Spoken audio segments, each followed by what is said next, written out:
Assalamualaikum warahmatullahi wabarakatuh.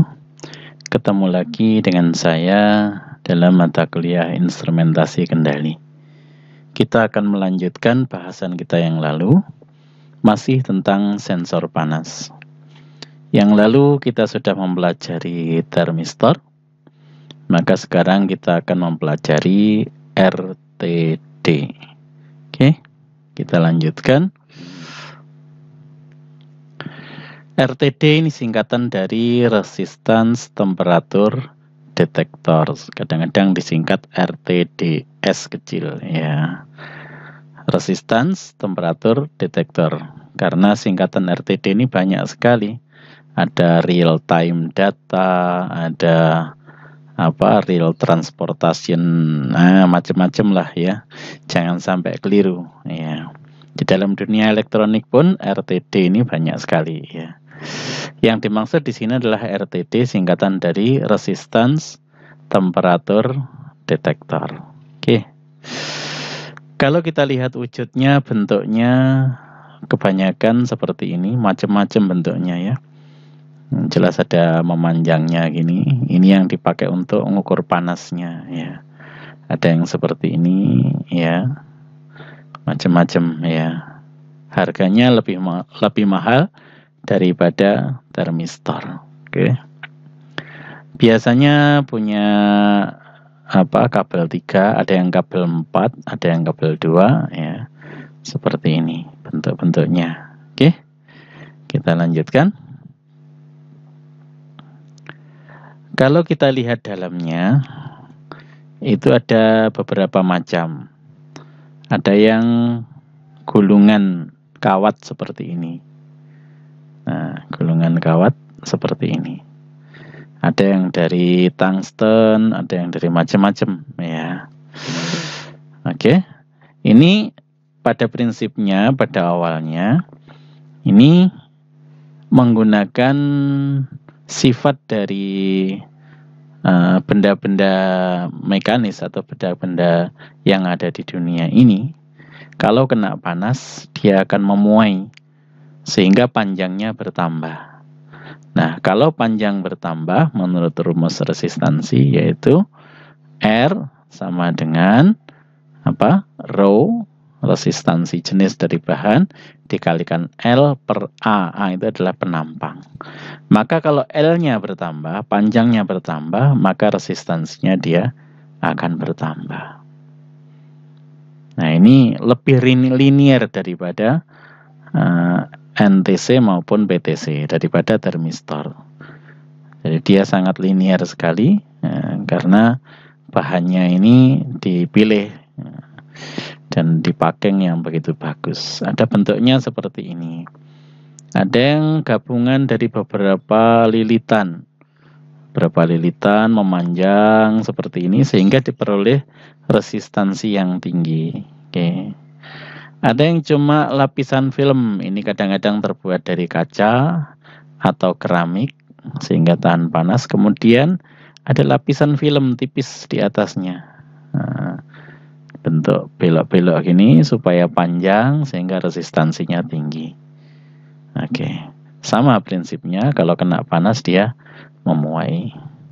Dan perkembangannya bukan sekedar pemuaian saja, tapi sifat dari zatnya pun juga berubah-ubah. Oke. Kita lanjutkan lagi. Nah, kalau kita bandingkan dengan termistor, di sini ada PTC, NTC, NTC, NTC, NTC, jenisnya macam-macam ya. Termistor jenisnya macam-macam. Terus kemudian kita bandingkan dengan RTD tadi. RTD yang paling banyak adalah PT100. Ini sekitar 100 ohm ya. Ini juga tipe 100, PT100. Sekitar 100 ohm. Nah, kemudian ini PT1000, ini yang paling banyak. PT1000 ini artinya 1000 ohm dalam 0 derajat Celcius. Nah, kita lihat di sini. Nah, ketika 0 derajat Celcius, yang ini adalah 100 ohm, yang ini adalah 1000 ohm. Ini perbandingan ohmnya. Oke. Kalau kita lihat di sini ya, PTC ini sangat-sangat lebar ringnya. Ingat, ring adalah jangkauan dari pengukurannya, mulai dari minus 50 derajat sampai kita lihat di sini sampai 200 derajat, semuanya penuh, bisa diindra oleh RTD ini. Sedangkan termistor ini macam-macam jenisnya. Ada yang cuma dikhususkan minus 40 derajat sampai minus 10 derajat. Ada yang mulai dari minus 25 sampai berapa ini? Sampai 10 derajat Celcius. Nah, ada yang mulai minus 5 sampai 40 derajat saja. Ada yang mulai 25 derajat sampai 60 derajat saja. Ada yang 55 derajat sampai 95 derajat. Nah, ini yang paling banyak ini PTC. Kalau NTC terbatas sekali. Jenis-jenisnya sangat terbatas sekali suhunya ya. Ini yang paling tinggi ini 95 derajat. Nah, ini ada yang bisa, kalau PTC tadi ini bisa sampai 100 derajat. Nah, apa nggak bisa untuk mengukur lebih tinggi lagi PTC maupun NTC ini termistor? Sebenarnya bisa, asalkan tidak meleleh saja bahannya ya. Karena ini bahannya dari semiconductor, dari bahan-bahan komposit, macam-macam ya. Kebanyakan tidak tahan terlalu tinggi maupun terlalu dingin. Kalau ini didinginkan masa sih rusak? Rusak sih enggak. NTC ini didinginkan apa rusak? Ya enggak.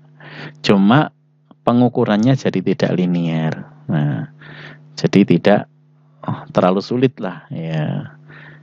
Kadang-kadang tidak stabil pengukurannya, kadang-kadang loncat-loncat dan lain sebagainya, naik turun grafiknya. Ini kesulitan kita kalau menggunakan termistor untuk mengukur suhu di atas 100 derajat Celcius.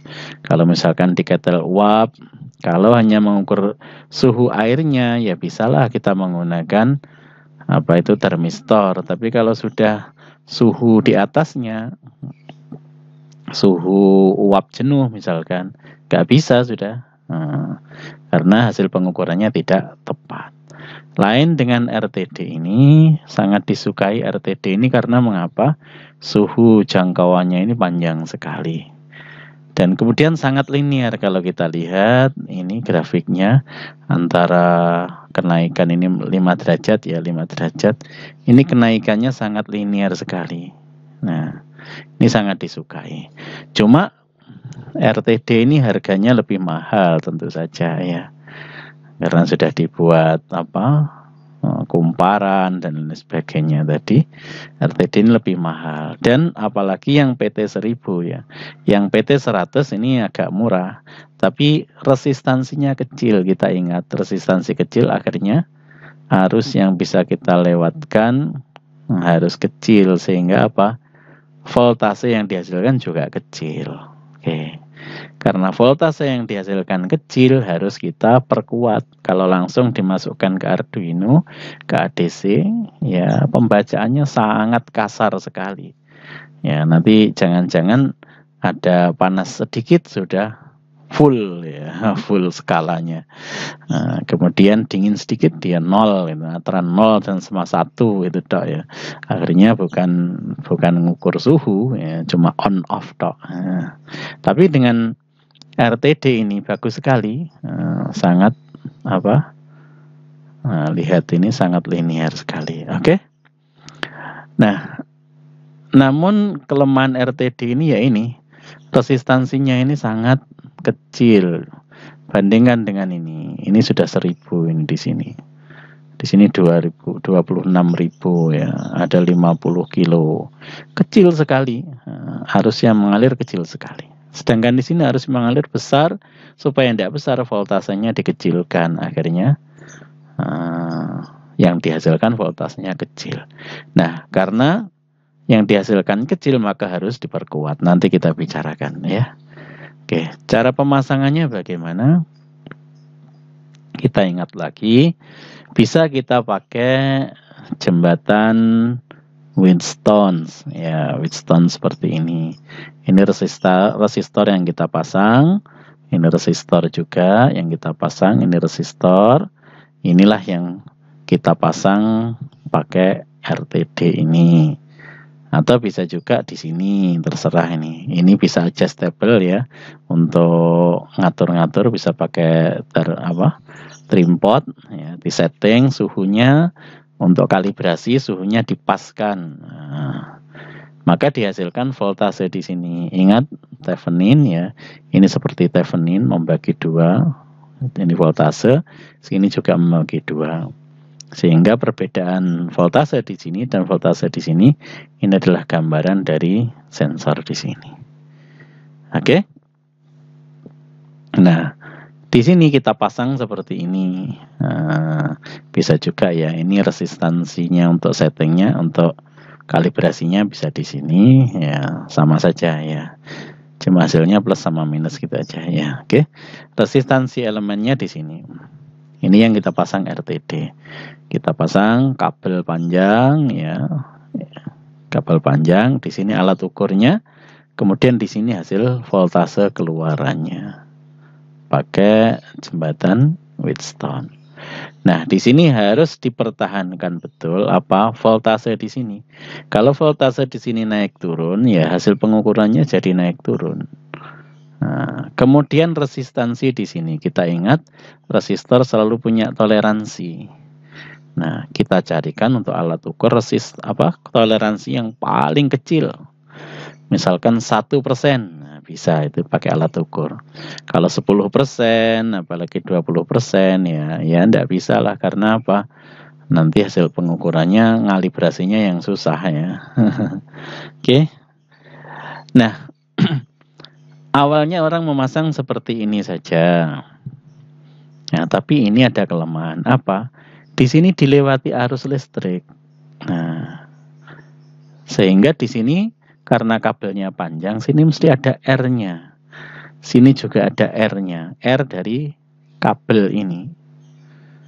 Sehingga apa? Sehingga dengan dialiri arus listrik, di sini akan mengganggu hasil pengukuran. Maka orang memasang yang pakai 3 kabel. Nah, seperti ini. Nah, kalau seperti ini, arusnya cuma ngalirnya dari sini ke sini, langsung ke sini. Nah, jadi di sini arusnya ngalirnya ke sini.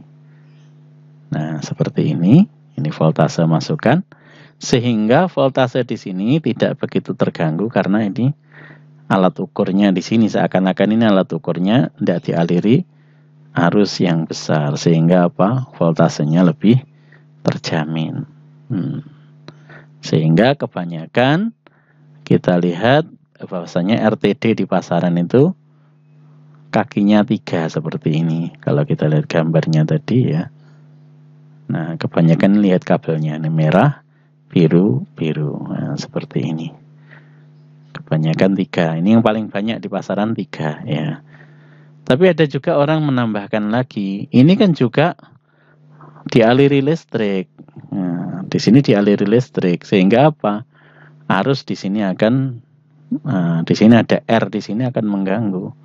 Maka dibikinlah kabel 4. Jadi di sini ini yang Wheatstone-nya Wheatstone bridge-nya, sini sumber arusnya, biar sumber arusnya lewat gini tok.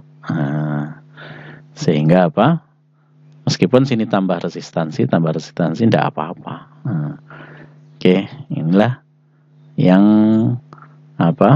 yang kabel 4. Nah, seperti yang saya katakan tadi, hasil di sini voltasenya kecil karena R-nya adalah kecil. Maka voltase di sini tidak boleh besar-besar. Kalau besar-besar nanti akhirnya panas. Kalau panas, bukannya ngukur panas, malah panas hasil dari arus listrik yang mengalir ini yang diukur ya. Jadi tidak sesuai. Nah, oke. Maka diperlukan namanya instrumentation amplifier. Ini untuk memperkuat Kalau kita lihat di sini V ini adalah masukan 1, ini masukan 2. Nah, kita lihat di sini dari jembatan Wheatstone.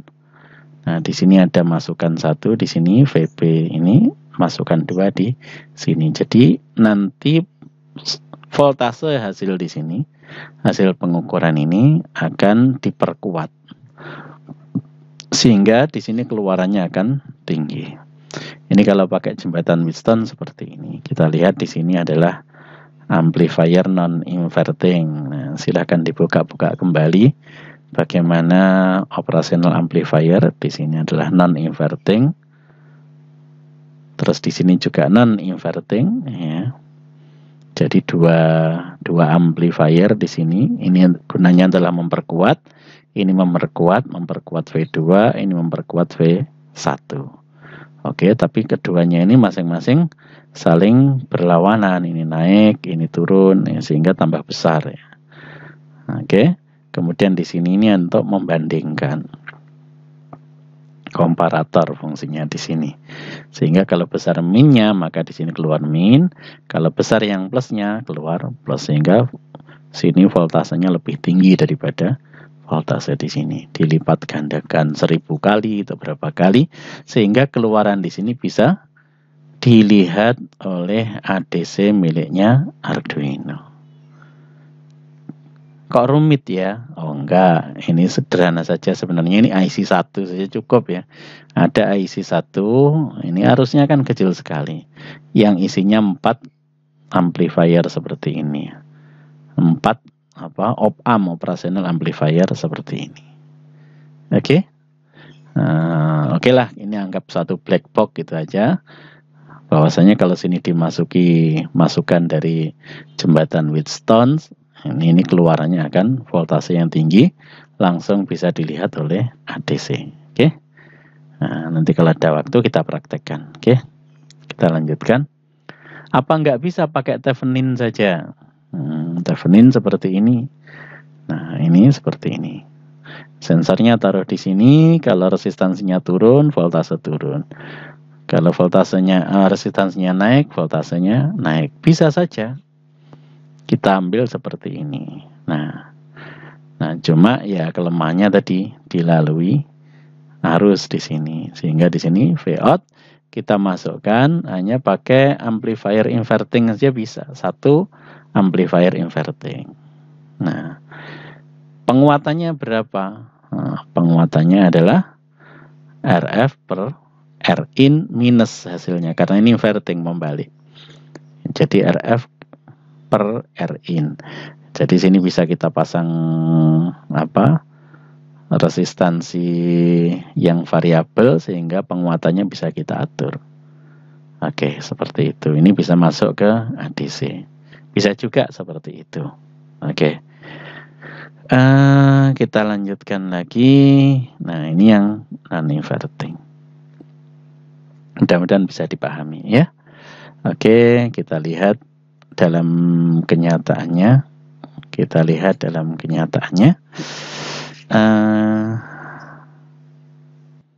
Nah, kita lihat di sini. Di sini adalah RTD PT100 ya. Bentuknya seperti ini ya. Sangat kompak sekali. Di sini ada bautnya yang bisa kita pasang, misalkan di ketel uap dan lain sebagainya ya, kita pasang di sini. Nah, di sini ada kabelnya, ada 3. Ini yang paling banyak di pasaran seperti ini.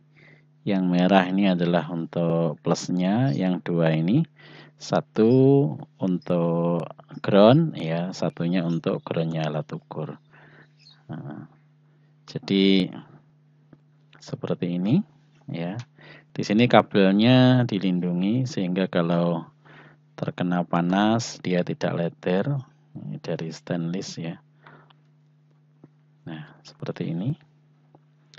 Ini pada 0 derajat Celcius suhunya, antara hitam sama merah ini adalah 100 ohm.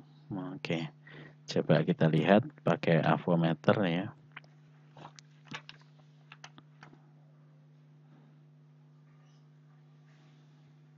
Kita hidupkan di sini.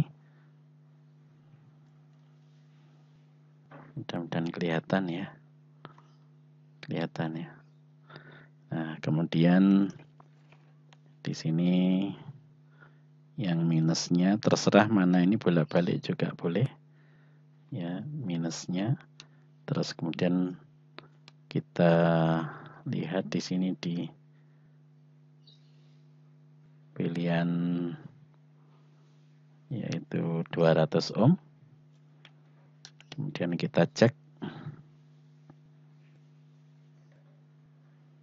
merahnya ini, kita cek. Nah, ternyata di situ 109 ohm. Nah, ini apabila kita panaskan tentunya akan berubah resistansinya. Oke. Nah, di sini kita coba kita panaskan ya. Sementara suhunya ini resistansinya adalah 113,2. Kemudian kita coba panaskan pakai solder. Hati-hati kalau nyoba memanaskan pakai solder saja, jangan pakai api ya. Kalau api nanti suhunya bisa ribuan derajat, langsung putus ya. Oke, coba kita panaskan di sini. Saya tempelkan di sini, dekatkan saja. Nah, kita lihat di situ mulai naik suhunya. Nah, oke, resistansinya naik. Ini saya tempelkan.